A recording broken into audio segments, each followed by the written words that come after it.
Welcome back to my vlog mga amigos, and today's video meron naman pong nag-viral sa TikTok. Ito nga pong ice cube mold mga amigos na napaka-astig at isa sa mga paborito ko.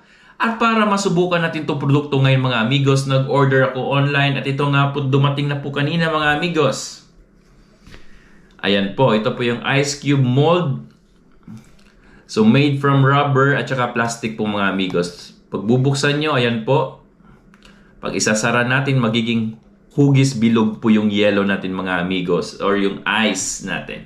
Alright, so susubukan natin yung nag-viral sa TikTok at pupunta tayo dito sa sink namin. At lalagyan natin ng tubig mga amigos. Alright, lagay ko muna dyan. Yan, lagyan natin ng tubig to mga amigos. Ayan.